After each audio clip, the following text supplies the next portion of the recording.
लोगों में थोड़ी नाराजगी भी कि कुछ काम हो नहीं सका, बीजेपी में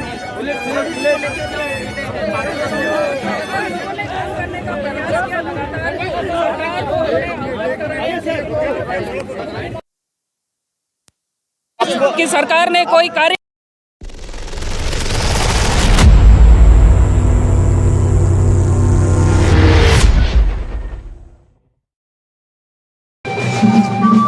अभी हमारे सरायकेला विधानसभा के पूर्व प्रत्याशी श्री गणेश माली जी पहुंचे हुए हैं। दादा से हम लोग पूछते हैं आज यहाँ जिस हिसाब से समर्थक यहाँ पहुंचे हुए हैं, दादा यहाँ बीजेपी के लिए दो शब्द कहें। यहाँ के गीता कोड़ा जी जो यहाँ के प्रत्याशी बने हुए हैं लोकसभा के लिए, दो शब्द कहें दादा। देखिए, आज जिस तरह हमारे सिंहभूम के लोकप्रिय भारतीय जनता पार्टी के प्रत्याशी आदरणीय गीता कोड़ा जी का नामांकन है, पूरा सिंहभूम लोकसभा के 6 विधानसभा से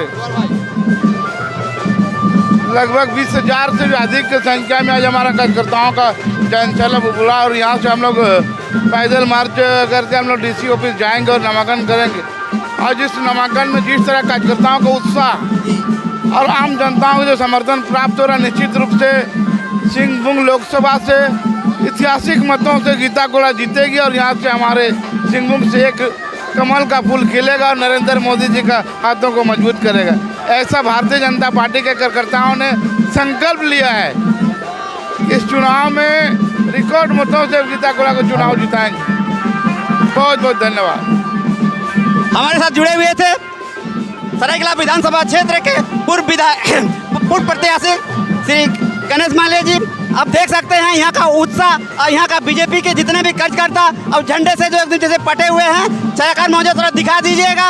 अब देख सकते हैं आज सिंहभूम लोकसभा के प्रत्याशी श्री मती गीता कोड़ा जी का आज नामांकन है, नॉमिनेशन है, इसीलिए यहाँ के जगह जगह से दूर दूर से जो यहाँ के बीजेपी कार्यकर्ता पहुँच रहे हैं। क्या लगता है मैडम, आज यहाँ पर हम लोग गीता कोड़ा जी आ रही है नॉमिनेशन के लिए, नामांकन के लिए आ रही है। एकदम यहाँ के समर्थक मैं देख रहा हूँ, आप तो यहाँ के कार्यकर्ता हैं, आप लोग हैं, महिला प्रत्याशी भी हैं, तो क्या लगता है इस बार कैसे रहेगा आज मन ये 400 पार इस बार 400 पार, अब की बार 400 पार, इस बार नरेंद्र मोदी फिर से प्रधानमंत्री। और विपक्ष में भी मैडम आई हुई है, हमको शोभा मांझी जी हैं, उनके साथ क्या गतिशील रहेगा? देखिए कौन क्या है नहीं जानते। हमारा कार्यकर्ता पूरा हर साल उल्लास के साथ में आप देख रहे होंगे और हम लोग पूरा कमर कस चुके हैं और पश्चिमी सिंहभूम लोकसभा भारतीय जनता पार्टी के झोला में आ गई है। जोरदार एक बार नारा लगा दीजिए।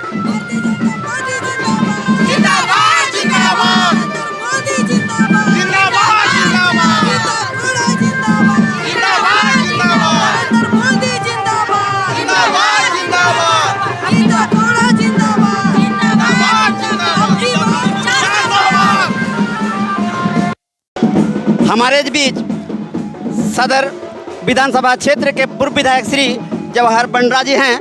उनसे हम लोग आज यहाँ का माहौल के बारे में, आज यहाँ श्रीमती गीता कोड़ा जी जो लोकसभा से जो है उनका प्रत्याशी बनाया जा रहा है, उनके बारे में कुछ विचार रखेंगे और जनताओं के प्रति, मतदाताओं के प्रति। सबसे पहले दादा हमारे चैनल में आपको आगमन है, आप जनताओं के प्रति दो शब्द कहें। आप सभी को बहुत बहुत धन्यवाद। देखिए आज लोकसभा के हम लोग के प्रत्याशी का नामांकन है। बहुत बड़ी संख्या में पूरे सिंहभूम से हम लोग आए हैं। आज का इशू है लोकसभा का चुनाव। इसमें भारतीय जनता पार्टी मुख्य रूप से, क्योंकि नेशनल पार्टी है, ये नेशनल स्तर का पार्टी है, ये क्षेत्रीय स्तर का पार्टी नहीं है। भारतीय जनता पार्टी विकास की बात बोलती है। हम लोग का घोषणा पत्र में भी ये है कि भारतीय जनता पार्टी आदिवासियों के लिए क्या किया है, द्रौपदी मुर्मू को राष्ट्रपति बनाया है, ये आज का इतिहास में कभी नहीं हुआ। और भारतीय जनता पार्टी संसद के पटल पर और वहाँ पर हम लोग के बिरसा मुंडा जी का मूर्ति का स्थापना किया है। ऐसी बहुत सी चीज़ें हैं जिससे कि भारतीय जनता पार्टी के काम से इस आदिवासी पूरे भारतवर्ष के आदिवासियों का उन्नयन हो रहा है, पढ़ाई लिखाई बढ़ रहा है, रोजगार बढ़ रहे हैं और मोदी जी के कार्यकाल में ये और ज़्यादा होगा, क्योंकि हमारे देश में अभी धन धान्य बहुत बढ़ रहा है, इसीलिए मुद्रास्फीति भी नहीं है, प्राइस कंट्रोल में है, जीवन जीने का सहज उपाय हो रहा है। और दूसरे दल जो है गठबंधन के दूसरे दल, उनका राष्ट्रीय परिप्रेक्ष्य में कोई आउटलुक नहीं है, उसकी विदेश नीति क्या होगी, उसकी आर्थिक नीति क्या होगी, सैन्य के मोर्चे पर क्या होगा या सामाजिक रूप से क्या वो लोग क्या रख सकते हैं, ऐसा कोई उनका नहीं है। वो लोग मात्र ये यहाँ चुनाव इसलिए लड़ रहे हैं कि कांग्रेस को यहाँ प्रत्याशी नहीं मिल रहा है, इसीलिए बड़ी मुश्किल से उन्होंने झारखंड मुक्ति मोर्चा के श्रीमती जोबा मांझी जी को बड़ी मुश्किल से मनाया है, बहुत मुश्किल से मनाया है और उन्होंने भी बड़ी अनिच्छा से इसे स्वीकार किया है।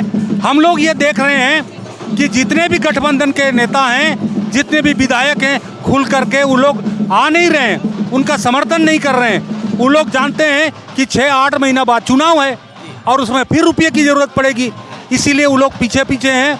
और हम लोग तो जैसा कि मोदी जी का नारा है 400 पार, हम लोग निश्चित रूप से ये सीट भी जीतेंगे।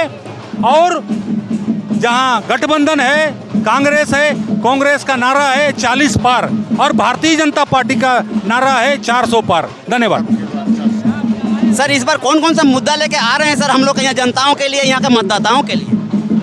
देखिए, राष्ट्रीय स्तर पर तो बहुत सा मुद्दा है, क्षेत्रीय स्तर पर जैसे शिक्षा व्यवस्था हो या स्वास्थ्य शिक्षा के मामले में जो भी केंद्र का सरकार कर रहा है, मिड डे मील है, कपड़ा लत्ता बच्चों को फ्री में मिल रहा है और अच्छा गुणवत्तापूर्ण शिक्षा इसीलिए नहीं हो पा रहा है, यहाँ शिक्षकों की नियुक्ति नहीं हो पा रही है।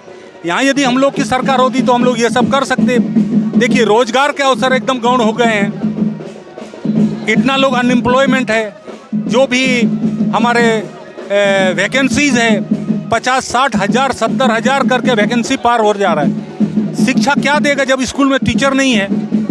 इसीलिए सर्वांगीण विकास यदि कोई कर सकता है तो भारतीय जनता पार्टी कर सकता है, लेकिन भारतीय जनता पार्टी का परचम को उसको डराने के लिए केवल आदिवासी को डराना है, यही उनका एक उपाय है कि आदिवासी खत्म हो जाएगा, ये देश से संविधान खत्म कर देगा भारतीय जनता पार्टी, या चुनावों में हारेगा तो बोलेगा बैलेट पेपर से चुनाव होना चाहिए। यह तरह तरह का बात बोलता है, जहाँ जहाँ वो लोग बैलेट पेपर से चुनाव जीतता है वहाँ पर क्यों नहीं बोलता है। जैसे ही ये चुनाव आगे बढ़ेगा बोलेगा ये लोग बैलेट से होना चाहिए। इसलिए उनको यहाँ लोकतंत्र कैसे खत्म होगा? यदि चुनाव के माध्यम से नरेंद्र मोदी यहाँ सरकार बना रहे हैं तो चुनाव कैसे होगा? यहाँ बोलता है कि कभी चुनाव होगा नहीं, नरेंद्र मोदी खत्म कर देगा, यहाँ तानाशाही कर देगा। ये ऐसे लोग जिनको राजनीतिक जागरूकता की कमी है, अनपढ़ लोग हैं, उनको लोग डराने का काम कर रहे हैं, वरना ऐसा समझदार लोग ऐसा कुछ नहीं। बहुत बहुत धन्यवाद दादा आपको हमारी चैनल की ओर से। आने वाला समय के लिए मैं आपका जो शुभकामनाएं देता हूं, बधाई देता हूं।